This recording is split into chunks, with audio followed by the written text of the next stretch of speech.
La culture émerveille et rassemble. Le millénaire de Caen l'a encore prouvé avec la parade opératique en mai qui a réuni plus de 150 000 spectateurs. C'est qu'une fois dans une vie, donc c'est le plus important. Et puis c'est de le vivre tous ensemble.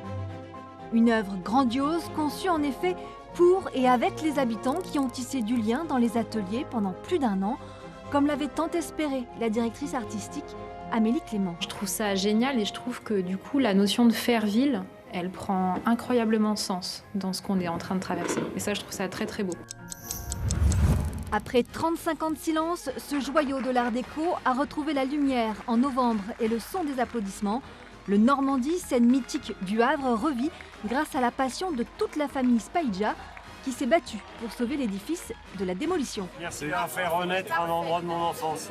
Avec plaisir. J'embrigade tout le monde avec moi et tout le monde donne le meilleur. Et le Normandie arrive à faire ressortir le meilleur côté de tout le monde. Ça continue. Et ça marche même dans les campagnes, grâce à l'énergie d'un certain Simon Falguière qui découvre enfant à Évreux la magie du théâtre et ne cesse depuis son installation dans l'Orne de faire vivre cet esprit de troupe. C'est juste de prendre du temps pour écrire. C'est des choses qu'on fait peu dans notre vie. Au printemps, le public a donc randonné, écrit et ri devant son spectacle itinérant sur la vie inspirante de Molière. De marcher avec les gens, de vivre des aventures avec les gens, de parler avec eux, et le soir de se retrouver et de faire du théâtre.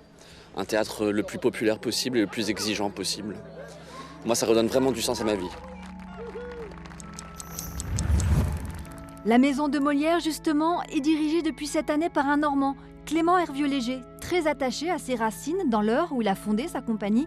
Le voici à la tête de la Comédie Française, la plus grande troupe de France. Pour cette autre institution, 2025 marque aussi un tournant. La tapisserie de Bayeux a quitté ses vitrines provisoirement, le temps de moderniser le musée. Une opportunité diplomatique pour le président de la République qui souhaite prêter l'œuvre millénaire à nos voisins britanniques, aux grandes dames des experts. Attention, sujet très sensible et à suivre donc, car le voyage est prévu en 2026.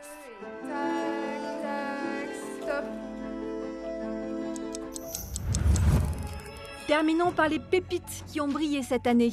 Au César, la Caennaise Nina Meurice décroche le prix de la meilleure actrice dans un second rôle pour ce film d'une grande justesse, l'histoire de Souleymane.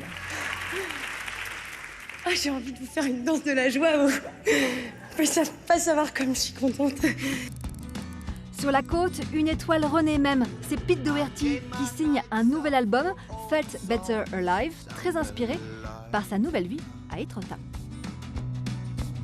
Merci, je suis trop content. Merci beaucoup. Pierre Garnier confirme son ascension avec une double victoire de la musique et un triple disque de platine. Le chouchou de Villedieu-les-Poêles avance dans les pas de son nouveau copain. Un certain Orelsan, si regardez, c'est lui, aperçu discrètement à l'avant-première de Yoroi à Caen. Au moins, en regardant le film, le voilà prévenu sur les démons de la célébrité.